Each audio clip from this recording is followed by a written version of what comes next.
Hello students, welcome to our channel. Today we are going to start chapter metal and non-metal with the topic how do metals and non-metals react. So let's understand here. Here what we see that how the formation of sodium chloride is formed.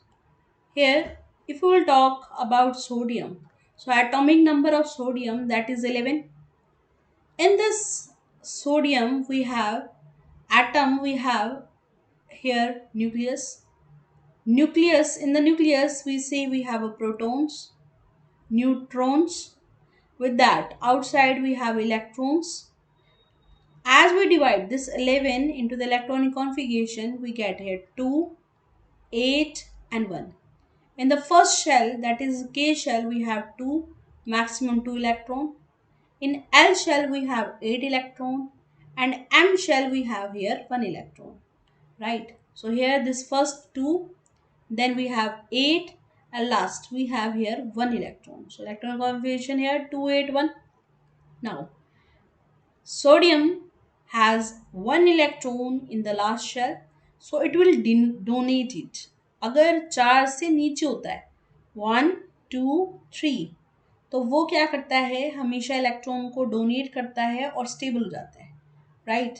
So here we से we have chlorine. Chlorine का हमने electronic configuration रखा 2, 8, 7. पहले वाले में 2, next वाले में 8 और नेक्स्ट वाले में हमारे पास क्या है 7. So now what we observe, the chlorine has a 7 electron in the outermost shell, so it will accept 1 electron to become stable. ये क्या करेगा, ये इलेक्ट्रॉन को देगा और ये एक इलेक्ट्रॉन को ले लेगा, right? This electrons will move from here to this shell, right?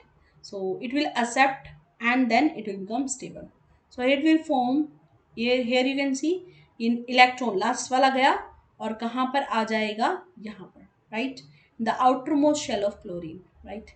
Here this is now 2,8, which is stable, and we say that it acquired the configuration of the stable. जो भी हमारा inert gas होती है like 2 and 8, that is 10, means neon की configuration इसने accept करी और ये क्या बन गया आपका stable atom. Now sodium donate 1 electron, it has 11 proton but 10 electrons, so it develop on 1 positive charge. क्योंकि इसने क्या किया, एक इलेक्ट्रॉन को दे दिया तो इसके ऊपर क्या आ गया, एक पॉजिटिव चार्ज आ गया, राइट?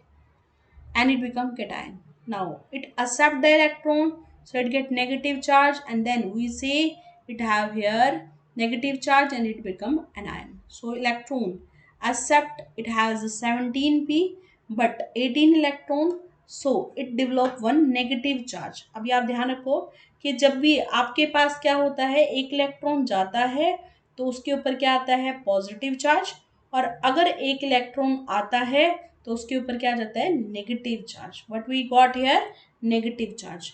जिसके ऊपर पॉजिटिव चार्ज आता है उसको बोलते हैं केटायन, और जो दूसरा होता है उसको क्या बोलते हैं, anion. What we called it, anion, right? Here we say कि जो भी हमारे पास सोडियम होगा उसके पास बनेगा क्या, केटायन, और जो दूसरा होगा उसके बाद क्या बनेगा आपका, anion, right? Now this is here opposite charge attract each other. Opposite charge क्या करते हैं, अट्रैक्ट करते हैं, and hence there is a force of attraction. एक के ऊपर पॉजिटिव चार्ज, एक के ऊपर क्या आ जाएगा, नेगेटिव चार्ज. तो यहाँ पर Na क्या बनेगा, पॉजिटिव, और क्लोरीन क्या बनेगा आपका, negative. Next here we say that this forms positive negative NaCl. This force of attraction we called ionic bond. जब आयन्स मिलते हैं केटायन और एनायन, तो जो इनके बीच में बॉन्ड फॉर्मेशन होती है उसको हम बोलते हैं ionic bond. So this is called ionic bond. Here let's see and understand the formation of magnesium chloride. अब हम पढ़ते हैं मैग्नीशियम क्लोराइड कैसे बनता है. So first that is the same step, we need to understand the configuration, right? Atomic number लिखेंगे, उसकी configuration बनाएंगे. First of all we are taking magnesium. So here you can understand nucleus है, right? In this nucleus we have proton, neutrons, electrons that are revolving around it. So here we have here 12. Atomic number कितना है, 12. First we have here 2, then 8 and last जो है उसके अंदर क्या हुआ, orbit के अंदर 2 electron, right. Outermost shell में कितने इलेक्ट्रॉन है? 2। Now after this we say that magnesium has a 2 electron in the last shell, so it will donate, ये क्या करेगा, इन 2 इलेक्ट्रॉन को दे देगा और क्या बनेगा, मोस्ट स्टेबल बन जाएगा, right. Here we are considering chlorine, हमने क्लोरीन लिया, क्लोरीन के साथ इसको रिएक्ट करवाया, and we are saying when it react it will form here this, just a minute, here 282 when react with the chlorine we say electron has, आपके पास देखो first shell में 2 electron, next shell में 8 electron, last outermost shell में कितने हैं, 7।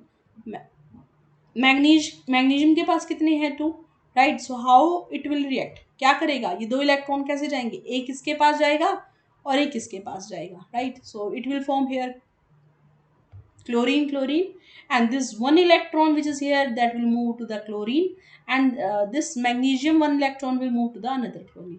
So magnesium has to donate 2 electron to get the acquire the stable configuration.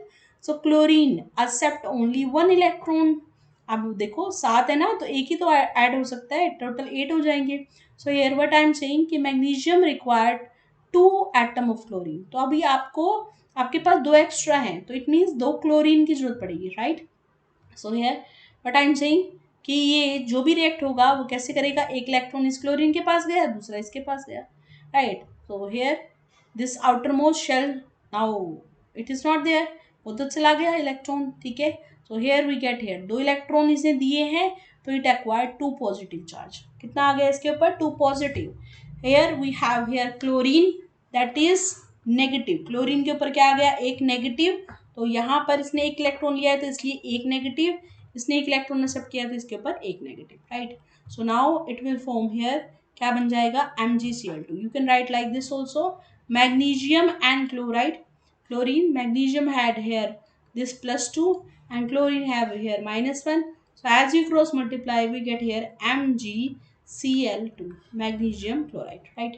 Now let's understand here a chemical bond formed by the transfer of electron, जो भी bond electron के transfer से बनते हैं, एक एटम से दूसरे एटम पर इलेक्ट्रॉन जब ट्रांसफर होता है तो उस बॉन्ड को बोलते हैं आयनिक बॉन्ड, या फिर बोलते हैं उसको electrovalent bond, right. Here what we observe कि आपके पास मैग्नीशियम था, साथ में क्लोरीन था, तो मैग्नीशियम और क्लोरीन ने क्या किया, इलेक्ट्रॉन का ट्रांसफर दिया। ये 2 इलेक्ट्रॉन जो थे वो कहाँ चले गए, अलग अलग, एक अलग इलेक्ट्रॉन, एक अलग इलेक्ट्रॉन, अलग अलग क्लोरीन के पास बने, तो इनके बीच में जो बॉन्ड फॉर्मेशन होगी उसको हम क्या बोलेंगे, आयनिक बॉन्ड, या फिर बोलेंगे electrovalent bond, right. Now here compound formed by the transfer of electron, ऐसे कंपाउंड जो इलेक्ट्रॉन के ट्रांसफर से बनते हैं from a metal to a no metal we called it ionic और इलेक्ट्रोवैलेंट कंपाउंड। अब आपने कहा बॉन्ड जो बनेगा उसको आयनिक बॉन्ड बोलेंगे, और जो कंपाउंड फॉर्मेशन होगी उसको बोलेंगे ionic compound, right. Now let's see the properties of ionic compound. अभी देखते हैं कि ये जो आयनिक कंपाउंड बने हैं उनकी क्या प्रॉपर्टीज है। So first of all they are hard होते हैं because of strong force of attraction, एक तरफ पॉजिटिव है एक तरफ नेगेटिव है, एक दूसरे को अट्रैक्ट करेगा बिल्कुल, और स्ट्रॉन्ग फोर्स ऑफ अट्रैक्शन बनेगा। Here we say that it have a high melting point, it have a high boiling point. Here we say that they are generally important. जो भी आयनिक कंपाउंड होते हैं वो easily water के अंदर क्या हो जाते हैं, soluble हो जाते हैं। They are good conductor of electricity. अच्छे कंडक्टर होते हैं इलेक्ट्रिसिटी के। As we say that electron passes through it, so it can conduct. ठीक है, इलेक्ट्रॉन easily इसमें से पास हो जाएगा because they have electrons. They are generally brittle. Now let's see and understand the occurrence of metals, right. So here let's understand the occurrence of metals now. How these metals occur, metal कैसे occur करती हैं, we say the metals we have free state or native state, right. We have silver, gold, platinum, and then we say they are in combined state also, right. It forms oxide, it forms carbonate, it forms sulfides and nitrates. Now minerals we say they are naturally occurring compounds of metals along with the some impurity. अब देखो कहीं पर भी अगर कोई भी metal मिलेगा तो ऐसा नहीं होगा ना कि एज इट इज मिल जाएगा, तो वो जो मिनरल्स होते हैं वो मेटल्स ही होते हैं, लेकिन उनके अंदर कुछ इम्प्योरिटीज होती है, जैसे अभी मैंने कहा ऑक्साइड की फॉर्म में, कार्बोनेट की फॉर्म में, सल्फाइड में या नाइट्रेट में. So we need to get separate them, right? So minerals, the naturally occurring compound of metal along with some impurity are known as minerals. So we see these mines के अंदर we see that 50% यहाँ पर और 700 feet है, ये mine B है 95%, 100,000 feet, 80% 500 feet. So ores, the minerals from which metals are extracted. You can see कि ये जो है वो कहीं ना कहीं से हमें मिलते हैं, ठीक है. तो वो जिस the minerals from which metals are extracted उनको हम क्या बोल देते हैं, ores बोल देते हैं, ठीक है. So here we have gangue that is ores contain many type of impurity. हमने कहा उसके अंदर मिट्टी हो सकती है, हमने कहा उसके अंदर रोके सब्सटेंस हो सकते हैं. तो मेटल के साथ जो इम्प्योरिटी होती है उसको क्या बोलते हैं, गैंग्यू बोलते हैं. So this is all about. To revise it, thank you, bye bye.